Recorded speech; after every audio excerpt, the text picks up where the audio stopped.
எங்கள் வாழ்வும் எங்கள் வளமும் மங்காத தமிழென்று சங்கே முழங்கு. எங்கள் பகைவர் எங்கோ போய் மறைந்தார். இங்குள்ள தமிழர்கள் தலைவர் தளபதி அவர்கள் தலைமைத்துவத்திலே ஒன்றாக கண்டோம்.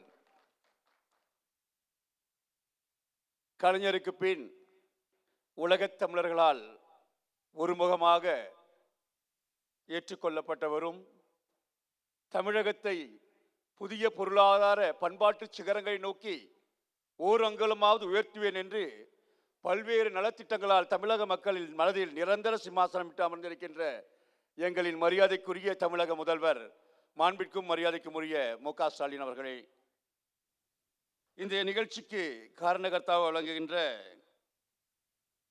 சிறுபான்மை நலன் மற்றும் துறை சார்ந்த அதிகாரிகளே, பன்னாட்டு தமிழ் உறவுகளே, பேராளர்களே, அறிஞர் பெருமக்களே, தமிழ்நாட்டுடைய முதல்வர் அவர்களுடைய சிந்தனையில் உதித்த எத்திசையும் தமிழனங்கே என்கின்ற மட்டுமே தமிழ சொந்தங்கள் சேர்ந்த நிலைமை மாறி, அதுவும் எப்பொழுது தமிழ் ஆராய்ச்சி மாநாடு நடக்கும் என்றே தெரியாத சூழ்நிலையில் இருந்த தமிழர்களுக்கு நான் இருக்கின்றேன் உங்களை ஒருங்கிணைக்க என்று எல்லா நதிகளும் ரோமை நோக்கி என்பது போல எல்லா தமிழர்களும் தமிழ்நாட்டினுடைய தலைநகராம் சென்னையை நோக்கி என்று அனைத்து தமிழர்களையும் இன்றைக்கு தமிழ்நாட்டு, அது மாத்திரமல்லாமல் என்னுடைய தலைமைத்துவத்தின் கீழ் தமிழ்நாட்டு தமிழர்கள் மட்டுமல்ல, உலகத்தின் எந்த மூலையில் தமிழர்கள் இருந்தாலும் அவர்களுடைய நிலத்தை பாதுகாப்பதற்கு நான் இருக்கின்றேன் என்று அதற்கான ஒரு இலாக்காவையும் உருவாக்கி, அந்த இலாக்காயின் வாயிலாக அதிகாரிகளையும் உருவாக்கி இன்று உலகம் முழுவதும் இருக்கின்ற தமிழர்களுக்கு நிரந்தர இடம் பிடித்திருக்கின்றீர்கள். அதற்கு உலகத் தமிழர்களுடைய சார்பாக எங்களுடைய மனமார்ந்த வாழ்த்துக்களை பதிவு செய்து கொண்டோம்.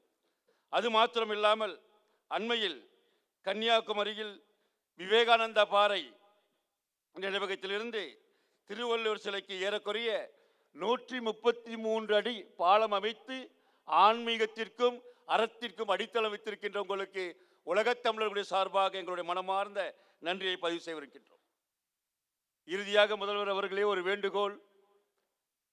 ஏறக்குறைய மலேசிய மண்ணிற்கும் தமிழ்நாட்டிற்கும் தமிழ்நாட்டுடைய அரசிற்கும் அறிஞர் அண்ணா காலத்திலிருந்தே தொடர்பு இருந்தாலும் நம்முடைய வணக்கத்திற்குரிய மூதறிஞர் மறைந்த கலைஞர் அவர்களுடைய தலைமைத்துவத்துக்கு பின்னால் ஏறக்குறைய நீங்கள் உதயநிதி என்று 3 தலைமுறை நம்முடைய உறவு தொடர்ந்து கொண்டிருக்கின்றது. அதே நேரத்தில் தமிழ்நாட்டை தாண்டி மலேசியாவில் தான் அதிகமாக தமிழ் பேசக்கூடிய தமிழர்கள் இருக்கின்றார்கள்.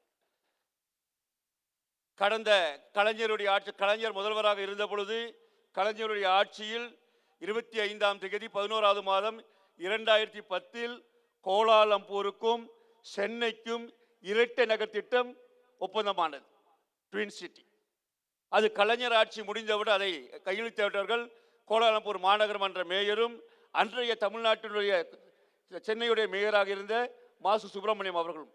இந்த இரட்டை நகர் ஒப்பந்தம் 2010 கலைஞர் ஆட்சியில் கையெழுத்திடப்பட்டாலும் அதற்கு பின்னதாக இந்த இரட்டை நகர் திட்டம் செயல்படாமல் போய்விட்டது. மீண்டும் உங்களது ஆட்சியில் கோலாலம்பூர் சென்னைக்கு இடையிலான அந்த இரட்டை நகர் திட்டம் தொடர்ந்து செயல்பட்டு அதன் வாயிலாக இந்த இரு நாடுகளுக்கு இடையிலும் கலை, கலாச்சாரம், பண்பாடு இப்படி பல்வேறு உருமாற்ற திட்டங்களை நீங்கள் கொண்டு வர வேண்டும் என்று உங்களை அன்போடு வேண்டிக்கொண்டு உங்களுக்கு மீண்டும் ஒரு முறை உங்களுடைய நல்லாட்சிக்கு என்னுடைய வாழ்த்துக்களை பதிவு செய்து நன்றி கூறி விடைபெறுகின்றேன். நன்றி, வணக்கம்.